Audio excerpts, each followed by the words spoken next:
Hello, and welcome to Business Focus, produced by the Greater Reston Chamber of Commerce. My name is Angela Inzerillo of Impact Business Solutions, and I'm privileged to be your host as we continue our fall series with a phenomenal lineup of guests. Today, we'll be talking with the chair of the Reston Chamber's Restaurant and Hospitality Committee, Joe Becker with Not Your Average Joe's. Next, we'll be speaking with a longtime member and expert on identity theft, Louise Yale of LegalShield. And last but not least, one of our chamber's most active and supportive members, fun Robyn McClure with Pinot's Palette Dulles. Let's get started. So welcome to our next guest. I'm very excited to bring to you Mr. Joe Becker from Not Your Average Joe's in Reston, who also chairs the Greater Reston Chamber of Commerce's Restaurant and Hospitality Council. Mr. Joe, welcome. Hello, how are you, my friend? Thank you for having me and taking the time. I am great. It is great to see your smiling face. I love it. All right. So tell the audience, for anyone who possibly doesn't know about Not Your Average Joe's, share a little bit about yourself, what you do there, and a little bit about Not Your Average Joe's. Okay. Well, I would hope everybody knows about Not Your Average Joe's, but my name is Joe Becker. I'm the general manager for Not Your Average Joe's and the regional general manager for Not Your Average Joe's in the Mid-Atlantic through Maryland and Virginia. We have two locations in Virginia, one in Woodbridge, one in Reston, and then two in Maryland, which we have Gaithersburg and Bethesda. Not Your Average Joe's is an American fare restaurant, chef-inspired. We love to play with seasonal ingredients. We love to switch up our menu all the time. We have a little bit of something for everyone. Currently, right now, we all are offering your full Thanksgiving dinner. If you go to market.notyouraveragejoes.com. You can let us do all the work for you leading up to the holiday with all the stress. But enough about that. I've been with the Greater Reston Chamber of Commerce for 5 years. Since we opened this location, I sit on the board for the Greater Reston Chamber of Commerce, and I do chair for the Restaurant and Hospitality Council. Well, you are a busy man. And that was well, you are doing a lot. Thank you. Thank you for your leadership. So share a little bit about, because you're, obviously an industry expert. So we're kind of past the whole crazy, well, COVID's still crazy, but restaurants were shut down, businesses were closed early on in March and April and May, and the summer started reopening. So we're kind of on this other side, I'll call it. But share with us what's going on right now in the restaurant and hospitality industry, especially, again, COVID, but also now that the colder weather is coming and how that's going to impact the industry itself and your business. Okay, I will do my best to summarize this as quick as possibly, but it has been probably the most difficult and trying time for the hospitality industry and for the restaurants, including my own, for Not Your Average Joe's. I do have a saying that for right now, everybody in my industry, we are not thriving, but we're finding ways to be surviving. Yeah. We had the COVID ramp up. A lot of us either shut down or tried to switch to just takeout. We were closed. We were able to reopen. Then we were able to reopen and get some patio seating and then some dining room seating. I will say that the restaurants in the Reston area are doing a phenomenal job with all of the safety and sanitations, masks, gloves, 6 feet apart. We can't be we're allowed to be 100% capacity, but we still can't be because tables must be 6 feet apart. It's been really difficult. There's been a lot of incurred costs for us to maintain to be open, with a lot of people being really, really hit on the top line revenue. And cash flow has been tough. It's caused, I've seen the best restaurateurs come out of this, people that have been able to rework their profit models and rework their manpower and rework their purchasing, and to do just enough to get by so that we're still here when the smoke clears. Yeah, no, that's fantastic. And that's the whole reason the council and you heading it up is such a great thing for the community and the businesses that are members. So tell us a little bit more about the Restaurant Hospitality Council. All right, well, the Restaurant and Hospitality Council, we really wanted to do a relaunch of it this year. Not only had it really wasn't serving the purpose or to the vision that I had liked. But on top of that, it really just disappeared because our businesses had disappeared for a little while. So it was very hard to meet up with people and talk about stuff when we didn't even know if we were opening our doors the next day. So the council right now, I mean, it's all about the statement is for us to highlight the benefits, features, specials that our members companies can offer the Dulles corridor. And the community. Our main focus with the council right now is pulling all of those in the hospitality industry together, and not to be competitive, but to build a camaraderie to where we all know that we're in this fight together. We all know that we're going to have to share best practices. We have to learn together, and we have to motivate each other and to just keep chugging along, because if there was any time we needed to come together as a group, now is it. Through this council, we've also tried to make sure it is an educational platform, to where we have been doing great with getting phenomenal guest speakers that have talked to us about phishing, cybersecurity, legislation, sanitation practices, things of that nature, to where I want us to come together, share best practices, but I also want us to walk away that feeling that we're taking something, we have something to take home with us every time. So that's the mission of it. I invite anybody that is in our industry, like I said, whether you're in the entertainment industry, if you're part of the chamber, I invite you to join our council. We meet the third Wednesday of every month at 3 p.m. And feel free to reach out to the chamber if you have any, or myself here at Not Your Average Joe's. I'm always here in Reston. If you have any questions, I would be happy to be the one to answer those. Are you guys meeting in person, or are you Zooming these days? We're still currently Zooming, and it's really working out. I will tell you, attendance is up versus what it was pre-COVID, because we do speak in that whole pre-COVID. But the attendance is up. A lot more people in our industry who are very time-starved to begin with. Yes. We might keep it this way for a while and actually go to where it's so much more periodically meet in person, because we're able to work from what we call our office, which could be the lobby of a hotel or behind the bar at a restaurant. That's where our office is, and we're able to all connect without having to leave where we're getting our work done. Who else in the council? So you've got restaurants, you said. So what defines a hospitality? Hospitality is when anything where you are serving the people, and you're creating a member or a memory or an experience. Like I said, that experience could be you're at a movie theater, or maybe you're at an axe throwing bar, or maybe you're at a restaurant, or maybe you're at a very nice hotel. All of those places it deliver an experience, and when you walk into any of these places, you expect one. And that's what hospitality is delivering on that expectation of a great experience. Well, the chamber has got the right guy in charge. So thank you, Joe, for being here. It was great to chat with you quickly. Time does fly by, right? It does. We'll invite the audience, if you don't mind, to go visit Joe. He said he's in Reston all the time. So definitely when you go to Not Your Average Joe's, make sure you ask for Mr. Joe Becker, and he will come out and give that smiling face to you in person. And I look forward to seeing you soon. So thanks for being with us. Thank you, Angela, and I really appreciate it. The pleasure was all mine. Thank you so much. Well, I'm so excited for our next guest, Miss Louise Yale with LegalShield, who is a very dear, dear friend of mine and who I've known for a very long time. And I think we actually met through the chamber. Well, Louise Yale is here from LegalShield to talk to us today about identity theft and solutions. So Louise, all right, welcome, first of all. It is great to have you here and great to see you, albeit remote. And I can't wait till we can get together and have that glass of wine and give each other a hug. But tell our audience, how do you know so much about this? And, how do you feel like you can guide people on this lovely topic of identity theft? Well, you mentioned LegalShield, and I've been working with them for 20 years, since the year 2000. And in 2003, they came out with an identity theft solution. And I thought, really? I mean, hardly anybody knew about identity theft. I thought okay, it's not very important, but okay. But as we went, we were very well trained and had to really begin to take notice and become aware of incidences and and what I began to learn was that people didn't know anything about it, and that they thought they were okay. And so I'm sort of on a soapbox about this because I feel like they don't even have the ammunition to choose a good solution. They don't know what they need. As my friend says, you don't know what you don't know. Don't know what you don't know. Yeah, if you're not aware of it, how the heck are we supposed to even know what's out No. there?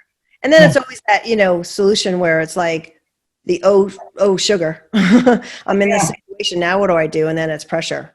So I guess, why now is identity theft a really important topic? Like now more than ever?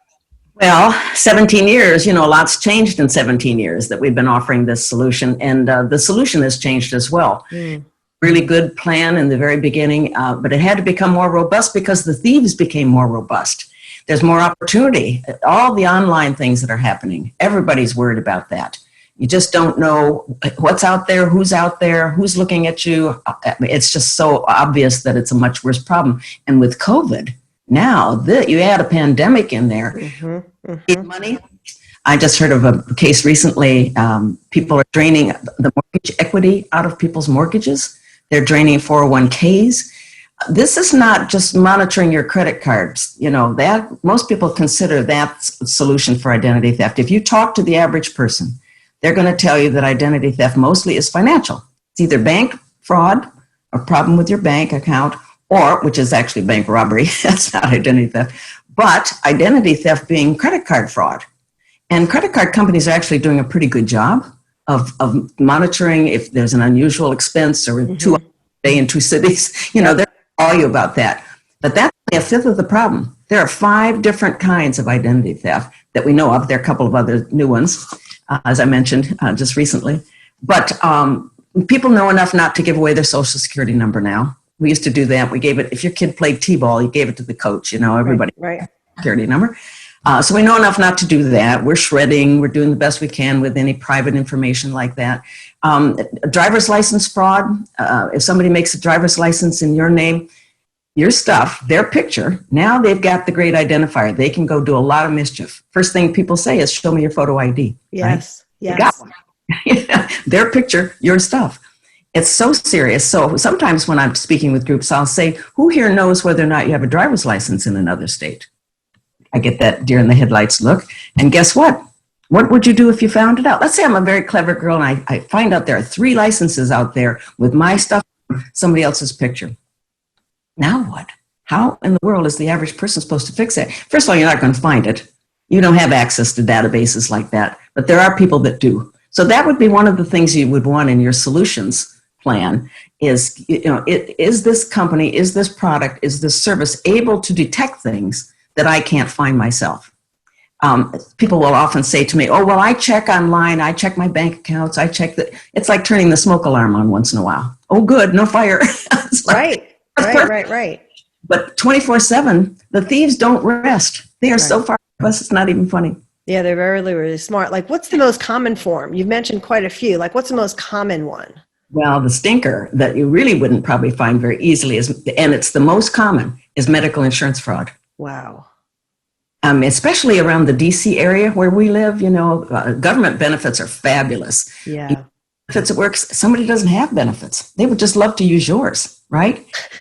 So you go to the hospital and somebody's already used up your medical insurance, or, because they never could get it, or they used up their own, or I don't know what causes this, but I know that it's the most common form. And that's when you really need experts. Right. So looking for a solution, not just to uncover the problem, but somebody to fix the problem. You're looking for real experts. LegalShield has assigned investigators that are assigned to you, and and here's our motto, and it's absolutely true. They will do whatever it takes for as long as it takes till it goes back to the pre-theft status. And that's that. These things go on. I have a good friend, Larry Smith. There was a guy who looked up all the Larry Smiths in the country and used his stuff. And my friend never found out till somebody called and said, you're behind on your sailboat payments. He lives in Arizona. That's the first thing. It took him 6 years to clean it up because it's about 3 different bureaus. You just get it fixed over here and the little fire shows up over there. And then because you're more likely to be a victim once you've already been a victim. Right. That's huge. He now carries the Larry Smith perpetrator is in jail. And my Larry Smith carries a letter in his pocket saying, I'm not that Larry Smith. He's still dealing with it after years and years and years. So you need somebody that can handle this. So one of the things to look for, I'm just rambling now. I'm on. This is great. No, this is great. You're actually answering my questions. Good. It's so important that you find out that somebody's looking at the stuff you find private. So when you have a monitoring service offered to you, what are they monitoring? You need to be in charge of that. You need to be able to go in and edit and say, my passport, absolutely. My investment accounts, my reputation on social media. I have another friend who just found out that he said something on social media 10 years ago about a sniper that used to be in DC. Oh, yeah, I remember. And this guy is in business, and LegalShield said to him, you might want to have us clear that up because you're a businessman. You shouldn't be talking about snipers. Right. Now, he even forgot he ever talked about it. But see, insidious stuff that a thief and the way they think can work against you. It's very insidious. It's not particularly clever. It's just rampant. So the monitoring service, you want to cover the things like privacy monitoring, what's happening on the dark web. Are you listed as a sex offender? For God's sake, what a terrible, that can happen. The perpetrator's a sex offender. Oh my gosh. Yeah. Do not fly list. I mean, it's the number of things that the average person, number one, doesn't think about could ever affect themselves. Well, now with the holiday season right around, this is me, pull out my credit card, let me go on Amazon and I'm buying stuff. It's like, so what should I be worried about during this holiday season? Well, you would have your card monitored. That would be one thing. And so obviously they're going to pick up stuff like that. But you want to, are you behind on your sailboat payments? You want to know if it's happening. Yeah, no. You want to know if stuff is happening to you that you can't see. If they're first of all, it's across the world. It's not just here. I had somebody in Lebanon buying $8,000 worth of airplane tickets going to Australia, and that got picked up. They called me and said, did you have lunch in London? No, but it was on my card. That stuff, you need somebody to help you find it. And so you can edit this. And by the way, it covers your children as well, up to 10 children, which means that the whole family is covered for the one service. And that's a big one too. I've heard about children's identity getting, not being protected and then getting lifted more so than the parent. And they never know about it. Never know. Well, if your stuff is worth $1,000 on the black market, a kid's pristine credit. Absolutely. Awesome. Wait, so how can people protect themselves essentially? Well, as I say, you need somebody else looking for you. If you sign up for our LegalShield for $1 a day, you can have this massive force of people looking at all the things you can't see, alerting you when they find something. And if you find something, you can call them and say, I don't think this is right. This looks wrong. Yep.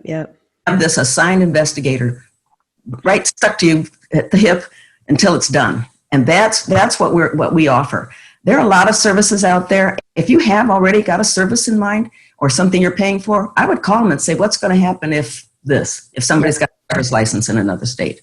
You need to know whether they're really talking about real restoration, not reimbursement. A lot of them have a little insurance policy. Oh, we'll give you your money. They're not going to give you your stolen money back. Right. They might cover you for restoration. Restoration is key. And I'm a proud identity theft from LegalShield owner. So thank you. But so as we wrap up, what is the best way for folks to get in touch with you specifically, Louise? Because you're the expert at this. Anyone. I've done this a long time. I'm the state trainer in Virginia for this, as a fact. But I'll tell you that being part of the chamber, which is my great love, they can always look me up in the membership directory there. Certainly, LegalShield, Louise Yale. I have a website, but I also have an email address that's easy to remember. benefits@peopleneedthis.com, because they do. Love it. Yeah. And for those, because this is on the public access, it's the Greater Western Chamber of Commerce, which the show is produced, just to verify. Well, Louise, it was fabulous having you. Great seeing you. Thank you for being here. And stay safe. Thank you. I hope that's see you soon. They need to pay attention. Yes. Thank you. Bye.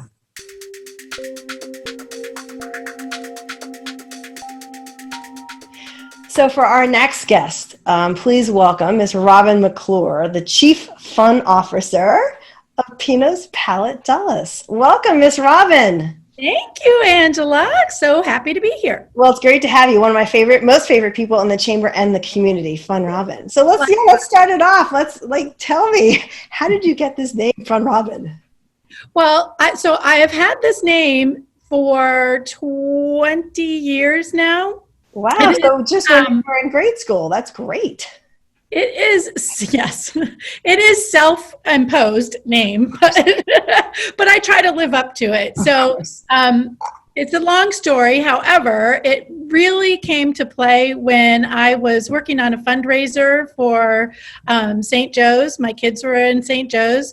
My oldest was in kindergarten, and Robyn Madden, who is Tom Madden's wife. Some of you may all know and love, yes, Mr. Madden.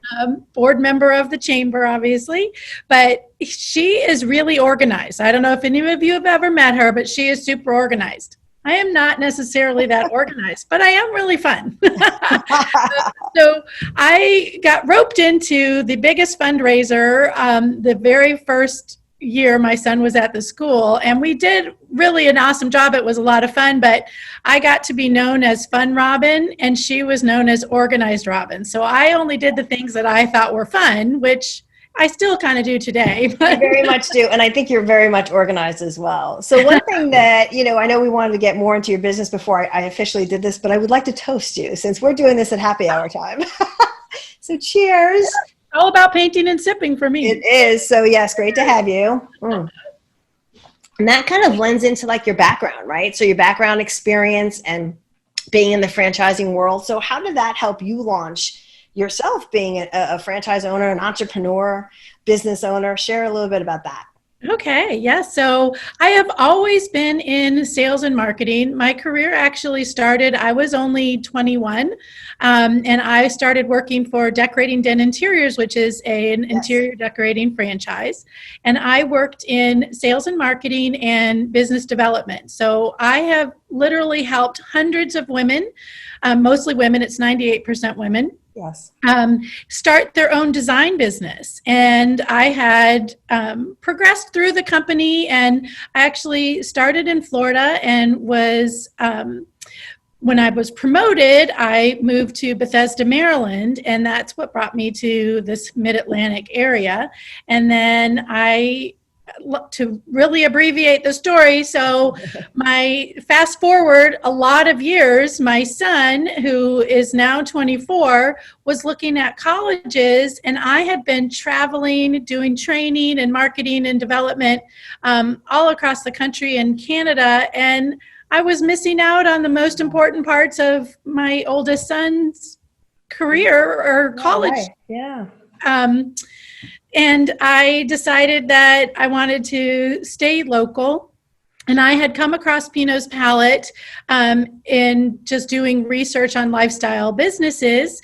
And I thought, my sales and marketing background, I have a love of art. I was a Grace Art docent for 11 years at St. Joe's. Did not know that. And I really like wine. And the job, I might not be an artist, but I have art appreciation and love to entertain. And it just seemed like the perfect mix for a fun business and to be able to stay local and in the community where I was, already a big part of for over 20 years. So is that how you came across the Rustin Chamber? So when did you start your business officially? How many years is it? So I signed on the dotted line October 2015, but as some of you may know, finding retail space, probably now it's easier, but at that time, not very easy. So I ended up actually starting my business with the mobile business and did a lot of corporate team building, which brings me all the way around full circle. So Tom Madden, who I had known, obviously, through our kids are the same age, and his wife, Organized Robyn, he had suggested that I join the chamber. And I'm like, oh, no, I will when I open my studio, but I don't have a space yet. It's really just mobile. And he was doing a video for me, Visual Impact Productions. So he said, just come, you can come, it's free, just sit in on our lead share. And I thought, okay. And it just happened to be your lead share. Yeah. And you and James were the speakers that day with your business. And I was so impressed. And literally sitting in there, Tom's like, go ahead and tell people. And I was like, really? Yeah. And so it ended up like 6 or 7 of you from that lead share and friends of the people had come to our event for the video.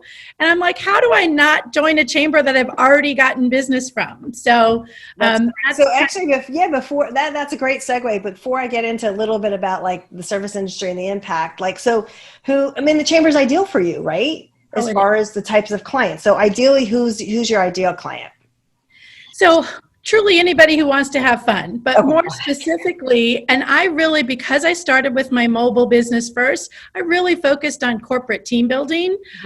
Whether you're a small business or a smaller, medium-sized team within a larger business, it really is such a fun and different thing to do. And in the state of Virginia, there are not a lot of paint and sips, and that's a whole new story all in of itself. But because of the way that our business model works, it's really conducive to a fun, creative environment for companies. Oh, it's perfect. It's ideal. It really, really is. And, as we talked with Mr. Joe Becker earlier, who is sharing the relaunch of, we love Joe. The relaunched, Not Your Average Joe, relaunched Joe from Not Your Average Joe, relaunched Restaurant and Hospitality Committee. We were talking about like really what defines hospitality. And, with you being such a service oriented organization and with COVID hitting, I just, share with the audience a little bit more about like how you pivoted and how did you adapt? You were I have to say amazing. And I know some of the answers because I would see what you were doing. I'm sure a lot of, and I probably hate to say it, but certain franchises, maybe even some of the Pinots may have had to fold up, but you were ingenious, you were adaptive, you were pivoting. So share more about what you did.